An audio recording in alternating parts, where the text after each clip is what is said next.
Good morning, ladies and gentlemen, and let me welcome those of you who are listening to us via live stream, especially those of you in the diaspora. Welcome to the United Workers' Party news brief for this week. And in this week's news brief, I want to reflect on the public meeting that took place on the William Peter Boulevard on Sunday. Let me first start by commending the United Workers' Party for a very successful event. Let me say compliments to the organizing committee and the leadership of the party, and I want to especially commend the massive crowd of supporters, well-wishers, and patriotic St. Lucians who turned out, who really made the event what it was on Sunday. Sunday's event is a clear demonstration that the UWP has gotten the message that St. Lucians rely on them to start preparing themselves as a government in waiting to rescue St. Lucia from the degradation, the destructiveness, and the regression of the St. Lucia Labour Party, that we save this country from the downward slide that is taking place currently. There are a number of salient issues that were raised on the United Workers' Party platform that is of interest and concern to St. Lucians, such as the high cost of living, health care, the crime situation in this country, the corruption that is taking place in government, and the dishonesty that we see on a daily basis from government officials. I want to congratulate and salute the individuals who presented themselves as the United Workers' Party has begun presenting its slate of candidates. I want to compliment those repeat candidates who continue to put themselves up to provide service to their country, St. Lucia. I want to commend Bradley Felix, Harold Stanislas, Dominic Fede, Guy Joseph, and of course the political leader of the United Workers' Party, Alan Chasney, who will once again be leading the party into the next general election. The highlight, however, of the event was the presentation of two new candidates who are making their debut as candidates in the politics of St. Lucia. Of course, we kept the meeting at the William Peter Boulevard, which is in the Castries Central constituency. And so, since we were in the Castries Basin, I think it was fitting that the candidate for Castries East, Mr. Peter Chico, was presented, and the candidate for Castries Central, Mr. Rush Clark, was presented as well. In those two candidates, I think the United Workers' Party did its job. For one, many of us look forward to character, which is something that seemed to be sorely lacking in leadership in St. Lucia today. Character was one of the factors that came through when we listened to the individuals who were presented to us on Sunday night. I want to commend Mr. Chico, who I know has had a long and distinguished career as a public servant and could have remained in his comfort zone and enjoy his life, but instead stepped forward, plunged into the political arena to provide service to his fellow men. And I also want to commend the young man, Rush Clark.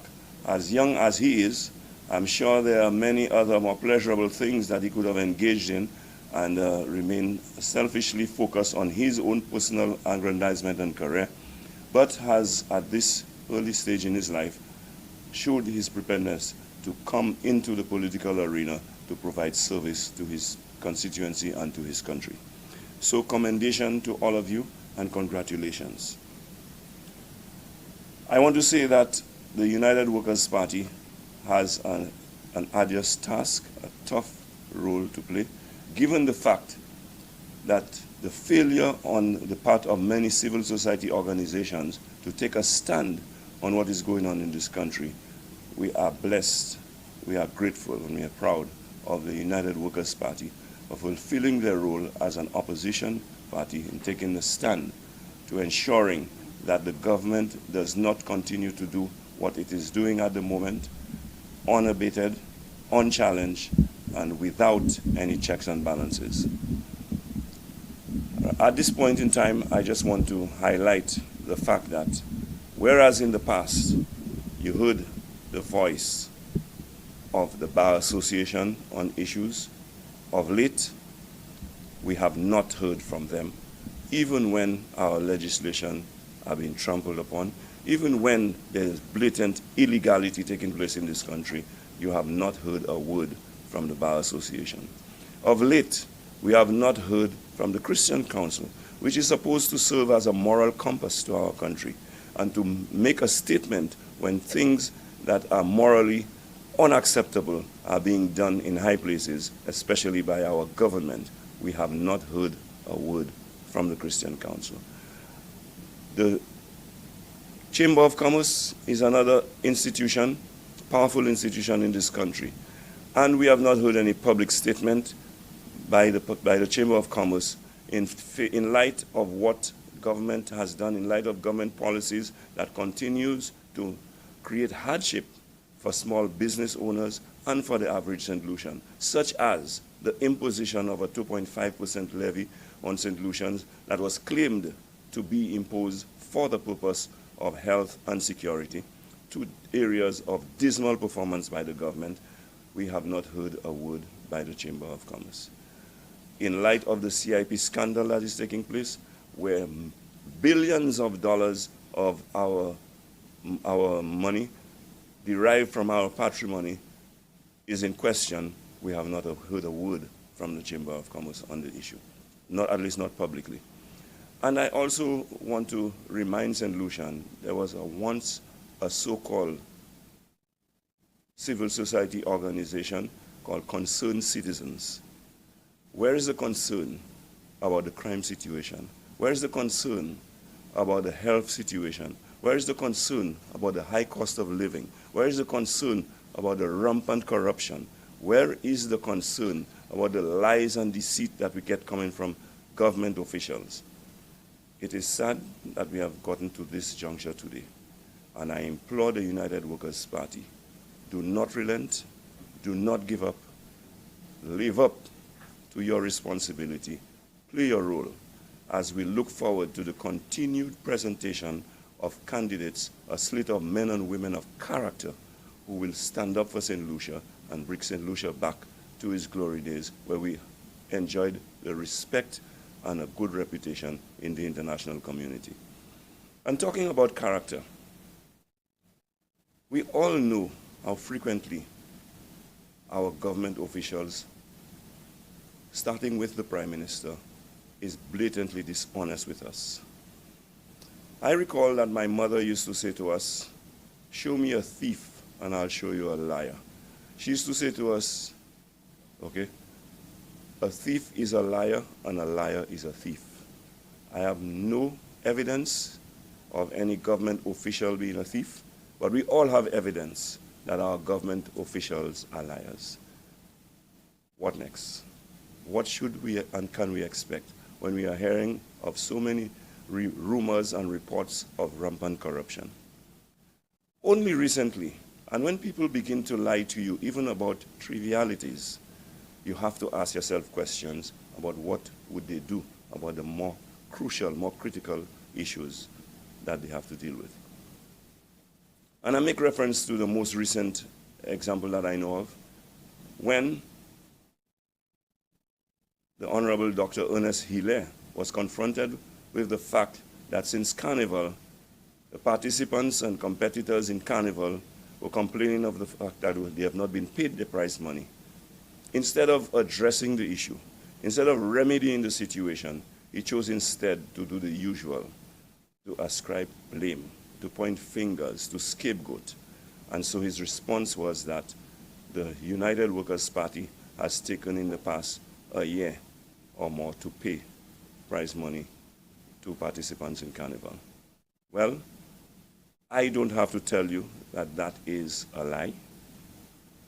The Calypsonians, the competitors, other competitors and participants in Carnival, I don't have to tell them that that is a lie. As a matter of fact, my most recent memory of a United Workers' Party government presiding over Carnival was 2019, before COVID. Carnival was held in July, and by August, all prices had been paid. And so the dishonesty, even in small matters such as these, is a clear indication that of the path that our government has taken, and the fact that you have men and women with poor judgment and a lack of character representing us. And to lie to the people of St. Lucia is an act of disrespect. If someone respects you enough, they will be honest with you. And when someone is not honest with you, it's because they don't respect you. We must demand respect from our government officials. We must demand respect from the people who place themselves in office and in a position to serve us. And when that does not happen, we as a people have to take a stand. So I call on all patriotic St. Lucians to stand with the United Workers' Party, which seems to be the only institution that is prepared to take a stand about what is taking place in this country today, the degradation of our country, the destruction of our foundations in terms of our democracy, our freedoms and governance, and of course, the erosion of our reputation as a country internationally. Today, we welcome one of our great daughters of this country, Julian Alfred, to St. Lucia. I invite all St. Lucians to celebrate a great achievement, and let's bask in the glory that she brought to our country. This has become a rare commodity of late, because while we can celebrate and cheer for accomplishments such as these, we daily have to lament and cry about the oppression, the destruction, the degradation, and the regression that is being caused by our very government. So, ladies and gentlemen, I also want to just touch on a matter that has come to my attention this morning. It was pointed out to me that at the St. Jude's Hospital, last week, you would recall, we had a power outage, and people in the south experienced that power outage, including St. Jude's Hospital. Normally what happens at a crucial institution such as a hospital is that you have a standby generator that would kick in immediately. I have been told that the transfer switch to cause the generator to come on has been faulty for over a year now, and nothing has been done about it. As a result, there's only one individual who knows how to manually turn on the generator to provide power, and he was not available not until more than 1 hour after the power outage took place. That in itself, I need not tell you, is a very dangerous situation, because you have people, for example, on that day, my information is that there was an individual that was chopped and who needed immediate care and attention, and doctors had to be going around with cell phone lights and candles and so on. That is unacceptable at an institution, a crucial, critical institution such as a hospital. That, ladies and gentlemen, is just one more example of the poor governance, the lack of management that is taking place. When we have seen many examples of it. For example, when there is no shortage of sugar anywhere in the world, St. Lucians cannot get sugar, because the simple task of making timely orders and ensuring that we have stock cannot be done by our Minister of Commerce. And so this government has proven themselves inept. I'd like to invite the party chairman, Mr. Thurl Prudent, who has a few words to say to you.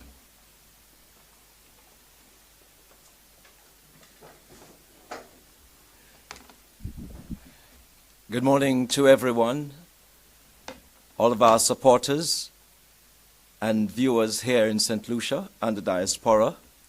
We welcome you to another week of a press briefing coming from the United Workers' Party. It is clear what happened on Sunday signals that we are riding on the winds of change, and that the people of this country are frustrated with corruption in government, that the people of this country are frustrated with inadequate health care, the violent crime situation here in this country, and a number of things that are happening here with CIP monies that have not been accounted for, and the blatant expression of this government to deny everything that all of us know is true.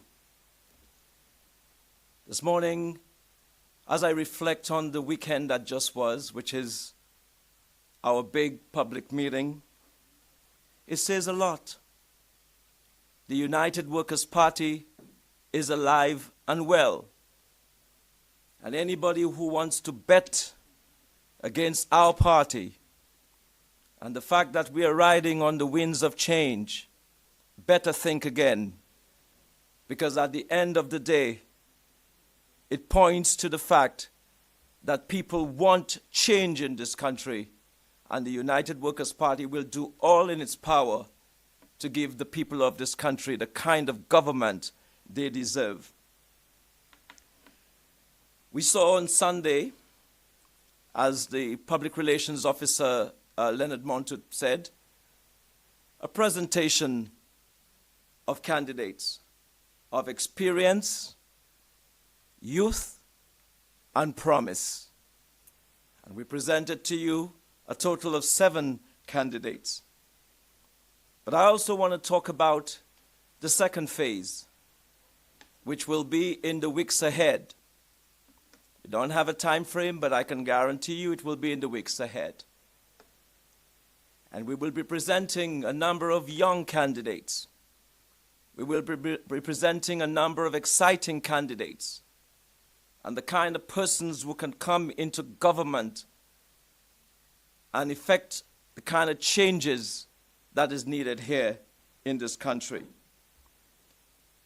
Looking at from what I have seen on social media, and as we walked the streets of this country yesterday and this morning, it is very clear that the St. Lucia Labour Party is afraid.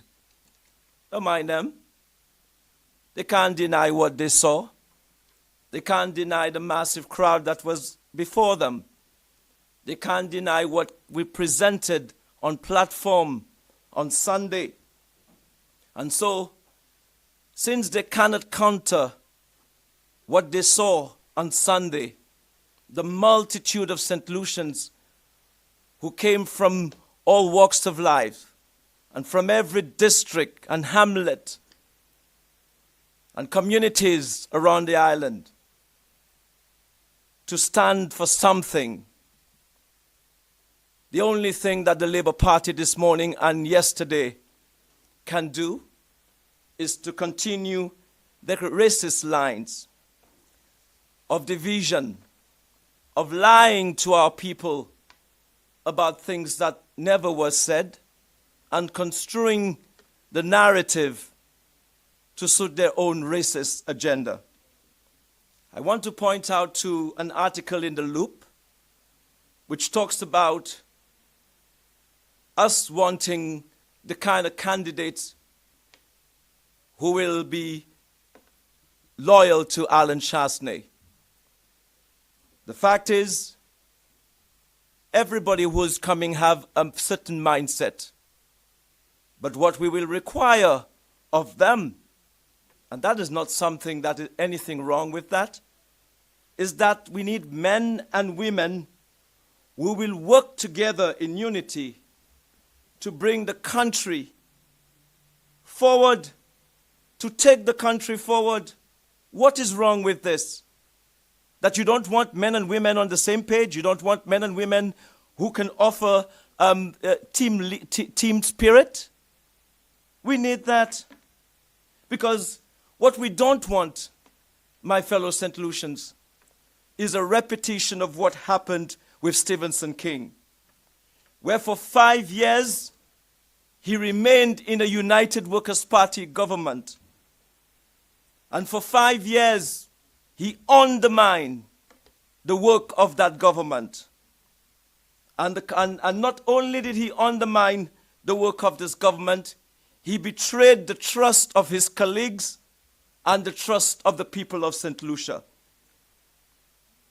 And we know during that period, a lot of files and information was transferred to the St. Lucia Labour Party, all with the sole intention of basically undermining the work of that government.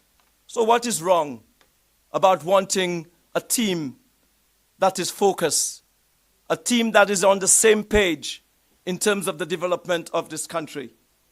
This is what we're presenting to you. Because we need men who are honorable and men who will work with their leader or leaders to bring about change. This is what St. Lucia needs. This is what we owe to the people of St. Lucia, and this is what we are going to deliver to the people of St. Lucia when the United Workers' Party forms the next government of St. Lucia. Alan Chasney has always valued consensus in the political organization that we call the United Workers' Party. Even me as chairman, we always speak. We always bring ideas. But we always work with each other to bring about what is in the best interest of the United Workers' Party. And I have every confidence that since he is a leader of consensus, since he is a leader who respects his people and his team, that we will have persons who are team players as opposed to persons who betray the trust of the people of this country, like Stephenson King did to the United Workers' Party government for the last 5 years. So I'll say something to the Labour Party. You can try all of your racist talk. You can bring about all of your lines of division. You can try to twist what is said by us in the United Workers' Party to suit your narrative. But there is one thing you can't prevent. You can never prevent the truth from coming to light. Because what we want is to bring back integrity to St. Lucia, and we want to be able to give the people of St. Lucia centered leadership. And with this level of centered leadership, it means that we place the people above us, their interests, not about this stupid line of putting people first. United Workers' Party have been putting people first for all of its years in government. But we don't need to use that line. But we want to make sure that we give people a hand up and not a hand down. And for every St. Lucian who wants a job or wants to work, the United Workers' Party will do all in its power to be able to give that person or our people the opportunity to work and put bread on the table and not be given handout. And this we can expect of the incoming United Workers' Party government. I say incoming because I'm confident. I am very confident in terms of where we are heading. And if we, the people of St. Lucia, think of everything that is happening here: inadequate healthcare, crime, lies, scandals within the St. Lucia Labour Party, I say to you, you will have no choice but to give the United Workers' Party the opportunity to offer you a better life out of this state that we are currently experiencing in St. Lucia. Thank you.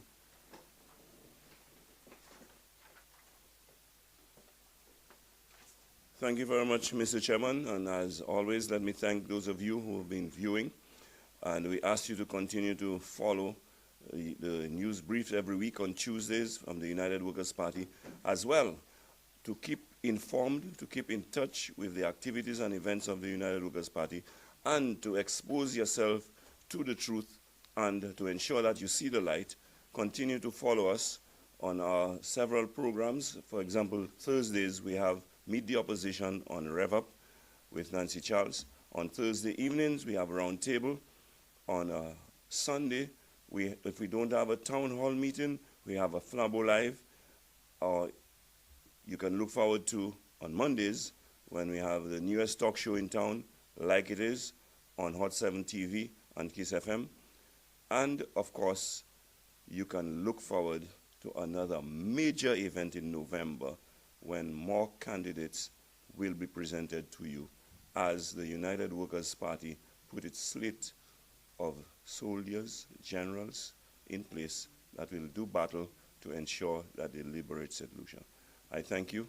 Stay tuned. Join us again next week for Workers' Party news brief. Thank you very much.